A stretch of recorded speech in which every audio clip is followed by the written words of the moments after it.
Hello my dear friends, you're on the Military Summary channel and today we will discuss the situation in Ukraine on the 3rd of May of 2023. Today we have a lot of very interesting updates, so let's start. And the most important and the most interesting update is coming from Moscow, from the heart of Russian Empire, from the heart of Russian Federation, from the heart of Russian world. And currently, the heart of Russian world was attacked by a drone. If you know, yesterday in the evening, somebody attacked Kremlin by drone. And as a result of that attack, nobody died, but anyway, that was another episode of humiliation. Most of the Russian military experts, most of the Russian sources are saying that that was attack of Ukrainian forces, to be more precise, of Ukrainian special forces. But the Ukrainians are saying that they have no connection to this event, to this situation. Furthermore, some Ukrainian official authorities are saying that that attack was prepared and was made by the Russian rich people, Russian oligarchs, who are under sanctions, and that was like their reply to the situation in Russia and to the situation that Russia is isolated and the situation that all their money are arrested in the Western countries.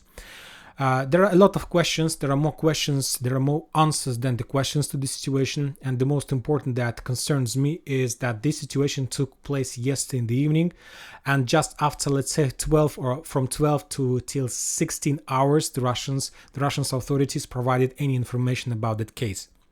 This is a very big gap between the event that took place and the period of time when the information was published in the open source. And the thing is, some Ukrainian sources, the Ukrainian intelligence and the Ukrainian sources who are very connected to the tightly connected with the Ukrainian intelligence are saying that the Russians took such a big pause because they were trying to understand what can they do next. They didn't expect that attack, and they were just trying to understand whether the Ukrainians has any connection to the situation, whether the Ukrainians are responsible for that, and the Ukrainian sources are saying that the Russians found the necessary evidence of that, and they were analyzing and thinking what kind of decision the Russians can take about this situation. And the Ukrainian sources, the Western sources, are saying that the Russians took a very tough and very difficult decision about the Ukrainians. I believe that soon we're going to see the real response from the Russian side. But for example, the Ukrainian sources are saying that they have no connection to this situation. That this attack by the drones was prepared by the Russians rich people, Russian oligarchs, who are currently under Western sanctions, and that was like their response to the situation with Russia, to the situation with isolation of Russia, and that all their money are arrested on the Western bank accounts. Furthermore, very interesting update are coming about Zelensky and the president of Ukraine. If you know, today, before the Russian sources published any information about the attack against Kremlin, this morning we got piece of news that Zelensky was planning to visit Finland for some purposes and so on, and he visited Finland, and currently he is located in this country.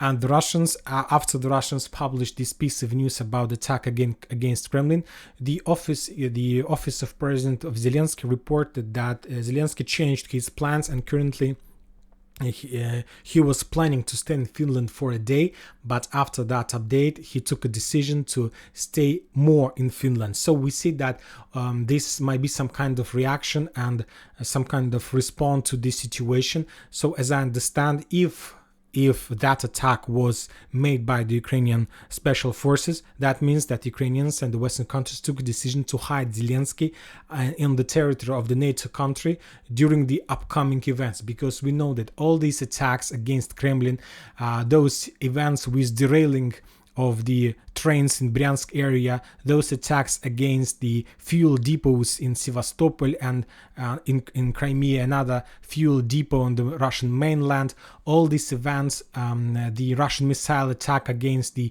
Pavlograd, all these events took place right before the rumors about and talks about the upcoming counteroffensive operation.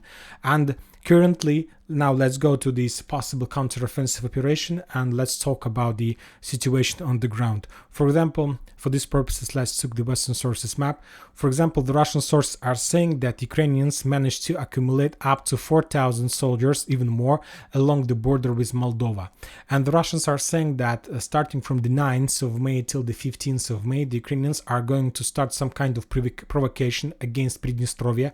And the real reason, and according to the real plan, as we discussed many times from the Ukrainian side, is to establish control over the small settlement that located in Pridnestrovia by the name of Kolbasnaya. This is the ex-Soviet base, there are biggest warehouse ammo depot on this area. So possibly from the 9th of May till the 15th of May, we are going to see some provocation and some kind of operation of the Ukrainian forces in this area. And now the important updates are coming from Kherson.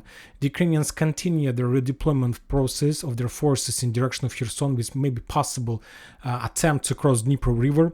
The Russians discovered all this situation and they managed to attack this area, while the Ukrainians were doing some kind of stuff on the railroad station. As a result of that attack, the Russians are saying that they managed to destroy, and the Ukrainian losses are around 160 soldiers on the railroad station of Kherson and up to few armored vehicles in this area.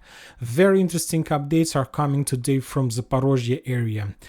The Ukrainian sources, the Russian sources are saying that yesterday in the evening the Ukrainians started their recon combat, and very slowly, step by step, this recon combat turned into the real offensive operation from Orekhov to the south in direction of Tokmak. The Ukrainians were using armored vehicles, tanks, the Western tanks, the like some kind of armored vehicles, machines like Bradley and Strikers. They were attacking all over the front line. The Russians are still hold this area and they didn't step back in this area. They're saying that Ukrainians had losses, but they're not retreating. They're just changing waves by waves and they're continue pushing in direction of Tokmak. So we can say that maybe that operation was recon combat yesterday, but if when talking about today, this is a little bit more than just a recon combat, but this is still not a real counter-offensive operation in this area. The Russians are saying that as a result of clashes on Zaporozhia, Kherson and South Donetsk area, the Ukrainians lost just around 60 soldiers, 5 armored vehicles, 130 soldiers, 11 armored vehicles and 4 artillery systems. Now we're moving to Donetsk. Very interesting updates are coming from this during the day, at least in the morning, before the Russian sources published about attempt of Ukrainians to attack Kremlin. The Ukrainians, according to the Ukrainian sources, launched a small counter-offensive operation exactly along these arrows. So they were attacking not in direction of Gorlovka, they were attacking not in direction of Novobakhmutovka or Krasnogorovka. The Ukrainians were attacking between the bridgeheads in Gorlovka and, let's say, Avdiivka, right between the Russian positions. Currently, if we take a look, if we talk about this area, these fields used to be in a gray zone. So we can't say that this is a real counter-offensive operation, but as a result of Ukrainian attempts, they managed to reduce and to short the gray zone. And of course, they managed to stress the Russians. And currently, the Russians need to find a solution how to stop the Ukrainians in this area and not to allow them to develop their offensive operation further to the south. Very interesting updates are coming from Bakhmut and Artyomovsk or Bakhmut. For example, as you can see, there are no changes on the ground. The Russians are pushing all over the front line, trying to establish control over the northern part between Kromova and the western fortification. And today we got very interesting piece of news that as a result of clashes, fierce fightings, the 97th Battalion of 60th Mechanized Brigade took a decision not to follow the Ukrainian orders and they left their positions. And as we know, this is a practice, this is experience, and this is not the first time when we see such a case since the beginning of the special military operation. And every single time when this or that battalion or group of Ukrainian forces take a decision to step back, the entire front line in this area collapses. For example, the same case we saw in Solidar when some forces in Yakovlevka, Ukrainian forces, took a decision to step back. As I remember, that was 118th Territorial Defense Brigade. The same situation we saw in Lysychansk when under very heavy fire the Ukrainians took a decision to step back and then the entire front line collapsed. And the same situation currently we can see in Bakhmut. If we take a look at the Russian deployment map, we're going to see that this 60th Mechanized Brigade is located in the western fortification. I'm not saying that they're located exactly there, but if you remember, during the previous weeks we got a lot of updates about this 60th Mechanized Brigade, and at least this 60th Mechanized Brigade or some parts of that brigade, when talking about Bakhmut, were responsible for this interception of Tchaikovskого Street and Yubileyная Street. As we know that according to the Russian sources, they managed to establish control over this area, and the Russians could establish this control over this area right after they attacked the reserves and the positions of this 60th Mechanized Brigade. As I understand, this brigade had a lot of losses, and currently they left their positions, so we expect that within the next 24 hours the Russians will be able to develop their offensive operation deeper inside the western fortification, and of course this is going to be collapse and be a very big problem for the Ukrainian forces. The Russians are saying that as a result of fierce clashes in this area, the Ukrainians lost 385 soldiers, 11 armored vehicles including 3 tanks and 4 artillery systems. Very interesting updates are coming a little bit from the north, from Belogorovka, from this area. You need to understand that weather are getting better and better every day. And for example, today the Ukrainian sources are saying, who are tightly connected to the Ukrainian intelligence, that Syrsky, the head of defense of this entire Bakhmut operation, reported to Zelensky that the weather is good and that the Ukrainians are able to launch and start their counter-offensive operation. And according to these sources that are tightly connected with the Ukrainian intelligence, the Ukrainians are going to attack from Siversk in direction of Popasna, as we discussed, and another attack is going to be somewhere in this area where we currently receive updates about some progress from New York Toretsk agglomeration in direction of Gorlovka, between Gorlovka and Makeevka. So somewhere in this area are going to be another attack from the Ukrainian side. And today we received another very interesting piece of information about Belogorovka. As I told you in the previous videos, that currently this is the most heaviest, one of the most heaviest part of the Ukrainian special military operation, maybe the second place after Bakhmut, fierce fightings and so on. During the previous weeks there were a lot of videos about this area. We talk a lot about the Ukrainian positions who are located in this area: 81st Brigade, 54th Brigade, 58th Brigade and so on. And these brigades are holding the hills on the vicinity of Belogorovka, and the most important powerful fortification that was under Ukrainian control is this industrial zone that located on the southeast of Belogorovka itself. The Russians, as a result of previous weeks, managed to develop their bridgehead along these brushes forest lines. Later this week we got updates how the Russians were attacking this industrial zone using the flamethrower systems TOS-1. As I understand, they managed to destroy every single manpower inside of this fortification, and later the Russians entered this area. And today the Ukrainian sources are saying, and some very reliable Russian sources are saying, that the Russians managed to enter this industrial zone, but the Ukrainians later established fire artillery control over entire area, and currently the Russians are saying that 100 Russian soldiers who are currently located in this industrial zone are encircled. This is not like real physical encirclement like from both sides, like physical cut of the roads. The Ukrainians just managed to establish artillery control over every single road that the Russians are could use for supplying this area.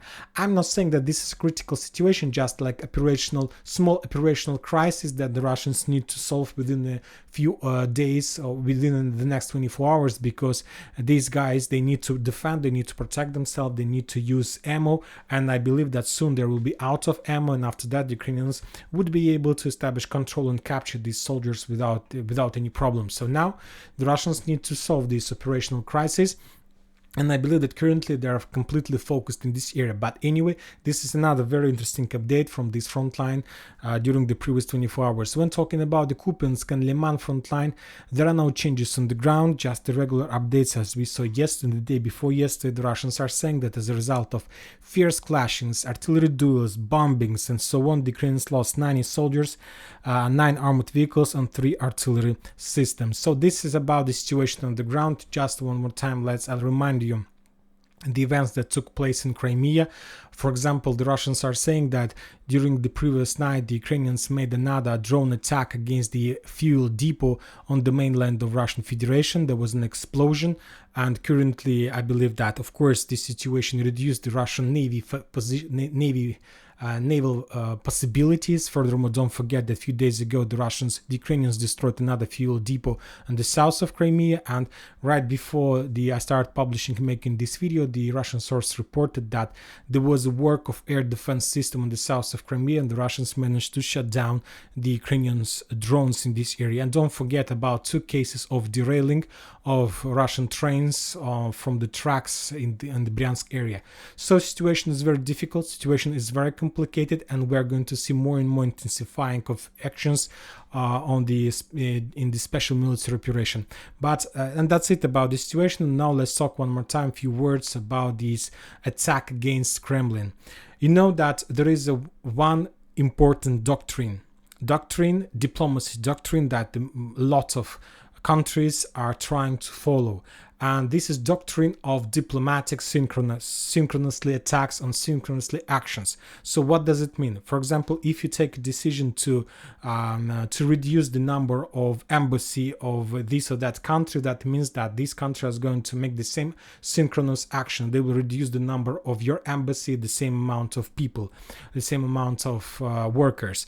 So if the Ukrainians and if the Russians can have the evidence that that attack was made by the Ukrainians, so according to this diplomatic doctrine of a synchronous answer, the Russians have right to do the same action against the Ukrainian authorities. And the question is whether the Russians are going to try to attack Zelensky or not. If you ask me, I'll give you my opinion. The Russians have this right, and of course they will use this right, but when they think it's better to use this. The only doubts I have that the Russians are going to strike using daggers or any type of weapon Zelensky. I don't think so, because like to show the Russians possibilities, it's not the thing that they need to do, because nobody harmed Putin and Putin is safe and there is no problem with him.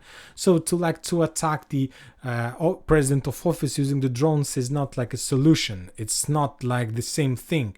But you know that all these operations on the territory of Russian Federation were prepared by the head of Ukrainian intelligence, Budanov. Budanov is the head of Ukrainian intelligence, and he is responsible, and he was responsible for the killing of Russian blogger Vladlen Tatarsky in St. Petersburg a month ago, when he was just bombed and by the statue. This person, Budanov, was responsible for the killing of Dugina. The special forces, Ukrainian forces, killed that woman by mining her car and blowing up her car. This man was responsible for crossing the border between Russia and Ukraine when the Ukrainian soldiers entered this territory and captured like prisoners in these villages. That event took place 2 months ago or something like this. This person was responsible for derailing of the trains. This person was responsible for every single attack above the territory of Russian Federation using the drones. This person was responsible for attacking the airport in Belarus, Machulishi, one like a very important, very useful aircraft was attacked by the drones. And this person is responsible for almost every single terrorist on the territory of Russian Federation when this or that authorities was killed by bombs or something like this. So I believe, if you ask me, for the Russians, if they have a right to attack one official person of Ukrainian authorities, I believe that they will choose the head of Ukrainian Special Forces, Budanov, because he did a lot of mistakes, he did a lot of problems for the Russians, as I understand, as I see, and most of the people understand, that this man lost his understanding of the situation and he lost the feeling of the world around him, because he crossed a lot of too many red lines in this special military operation, and I believe that he is going to be the next target of the Russians. And that's it for today. Military Summary channel reminds to condemn any violence in Ukraine. Thank you for your watching. Subscribe to my channel, put your likes, join my Patreon, and have a good day. Bye bye.